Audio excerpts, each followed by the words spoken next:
What do you get when you cross with, as well as, and a side helping of? You get the subject of today's episode of the Reference Desk. Avant-garde metal supergroup Fantomas.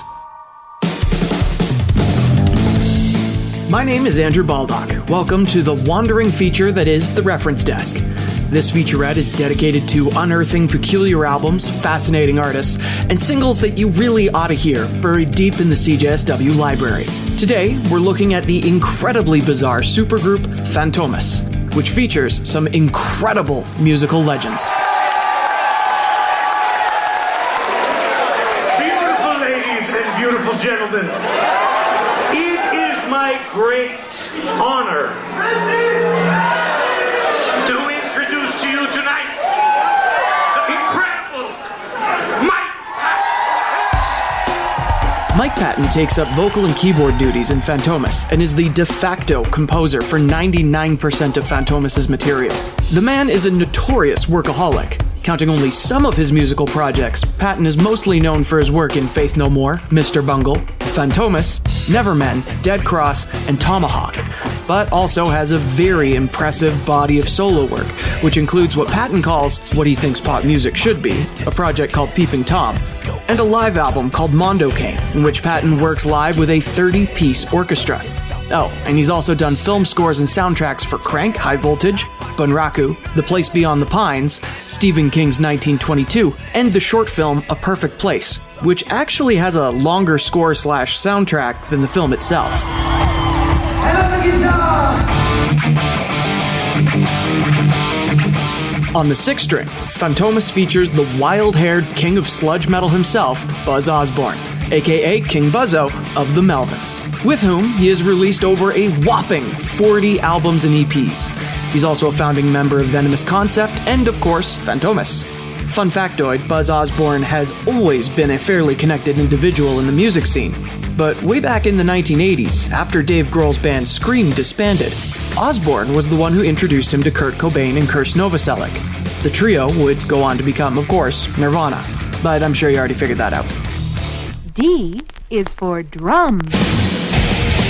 Bringing the thunder to Fantomas is easily one of the most talented drummers on the planet, Dave Lombardo.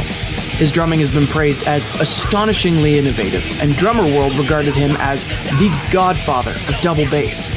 Lombardo was a founding member of Slayer, but sadly was fired from the band after contract disagreements and headbutting with guitarist Kerry King. Now, I could spend an entire episode talking about Lombardo getting the axe from Slayer, but let's just leave it at that. Currently, Lombardo is playing with The Misfits, Suicidal Tendencies, and with another Mike Patton-led supergroup called Dead Cross. Bass guitar, that's bass. And last, but certainly not least, Trevor Dunn punches out the low end of Fantomas on bass. While Dunn is definitely the least famous member of the band, he is no less talented. I often refer to him as that bassist that follows Mike Patton around. He and Patton played together in Mr. Bungle, Tomahawk, and Fantomas, of course, and in collaborations with Patton and John Zorn. He's also played in fellow Mr. Bungle alumnus Trey Spronce's Secret Chiefs 3, albeit briefly, and has his own avant-garde jazz fusion project called Trevor Dunn's Trio Convulsant. Now that you know just who Fantomas is, let's talk about the actual album I've pulled out of the library. In my hands, I have their third studio album, titled Delerivm Cordia, stylized with a V used in the place of the U in Delirium. In fact, it does that pretty much everywhere a U shows up on the album. Delerivm Cordia consists of one track that runs for 74 minutes and 17 seconds, though the last 20-ish minutes of the album is just the sound of a record stylus stuck in the run-out groove of a record. Structurally, the song is written like that of a soundtrack for a horror movie, with only a portion of the song being what one could call music. The rest of the album is made up of dramatic sound landscapes that create an overarching atmosphere of dread, horror, and anguish.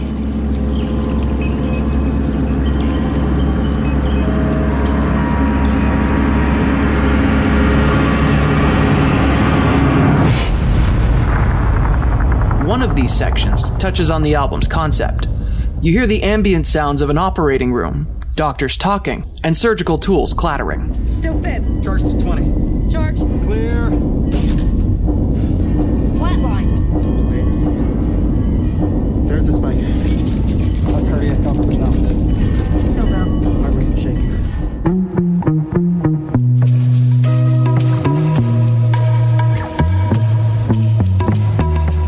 Delerivm Cordia is a concept album.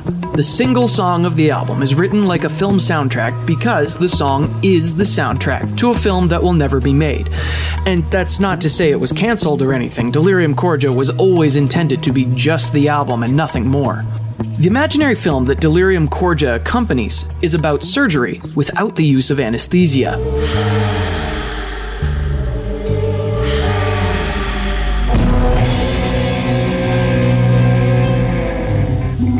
Musically, the album is one of Fantomas' more experimental outings. While they tend to shy away from traditional song structures in most of their music, the soundtrack format gave them much more liberty to run wild and explore.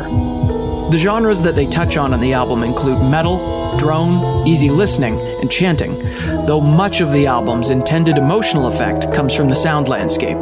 The jarring changes in the music's volume and intensity certainly add to the experience.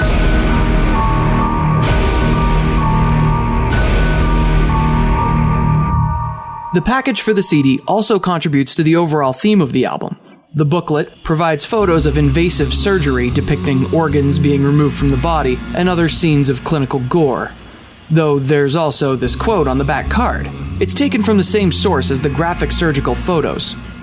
A book by Max Aguilera's called The Sacred Heart, an Atlas of the Body Seen Through Invasive Surgery. Though curiously, the word photographer has been replaced by the word composer. It reads, "Like the surgeon, the composer slashes open the body of his fellow man, removes his eyes, empties his abdomen of organs, hangs him up on a hook, holding up to the light all the body's palpitating treasures, sending a burst of light into its innermost depths."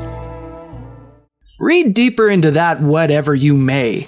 The quote is attributed to Richard Selzer, MD, who, curiously enough, is also credited on the album as voices. There also happens to be a music video for this single-tracked album, however, it is significantly shorter and contains basically no music. In fact, it's actually more of a supercut of the sound landscapes that appear on the album. Well, it's pretty odd. I'd recommend watching it if you're interested. It's some weird stuff, though.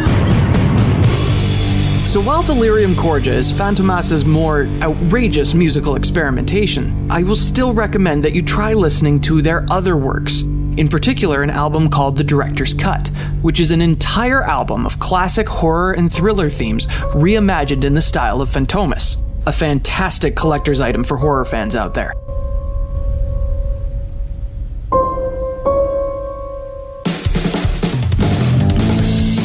That's it for this week's episode of The Reference Desk.